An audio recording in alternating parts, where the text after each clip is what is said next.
সোনামার অন্নপ্রাশনের প্রসাদ ছিল একদম অমৃত। হরে কৃষ্ণ, প্রসাদ মানেই অমৃতের সমান। আর এটা সোনামার জন্য আমার বানানো, অন্নপ্রাশনে বানানো, আমার বানানো সোনামার জন্য প্রথম কেক। তো সোনামার জন্য বানাবো না, এটা কখনো হয়?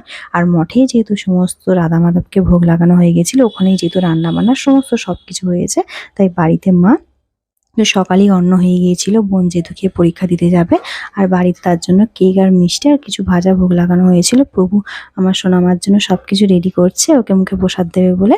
আর এই যে ছাদের উপরে যেহেতু প্রসাদ আসতে অনেকটাই দেরি হয়ে গেছিল, যাই হোক সবাই মিলে করেছিল আর সবাই প্রসাদ পেতেও বসে পড়েছিল। আর এখানে একটা মজার বিষয় আছে, এই যে প্রভু পড়বে যে হচ্ছে মালা, তো আমি বললাম যে তুমি একবার মাতাজিকেও মালাটা মানে মালা বদল করিয়ে নাও। তো যাই হোক, ওই বাড়ি থেকেও তো সবাই চলে এসেছিল। আর সব থেকে একটা খারাপ বিষয় হলো যে দাদাদের ওখানেই হয়েছিল ছাদে, কিন্তু ওরা কেউই থাকতে পারেনি, কারণ বড়মা ছিল হসপিটালে। কিন্তু কি আর করা যাবে, আমার প্রতিটা কাজে এরকম বাধা আসে, কিন্তু কিছু তো করার নেই, কারণ 7 মাস তো পেরিয়ে যাবে সোনা মায়ের। তো যাই হোক, এটা তো করতেই হতো। আর এবার বসে পড়েছিলাম প্রসাদ পেতে। তো প্রসাদে ছিল অন্ন, আলু ভাজা, বেগুনি, তারপরে ছিল ডাল, আর ফুলকপি সবজিও ছিল।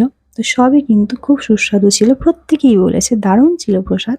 তো তারপরে চলে এসেছিল এঁচোড় কষা, চিলি পনির, পরমান্ন, চাটনি, রসগোল্লা ছিল গুড়ে, আর ছিল সন্দেশ আর গোলাপ জামুন। আর আমরা প্রসাদ পেতে বসেছিলাম সবার শেষে। হরি বল।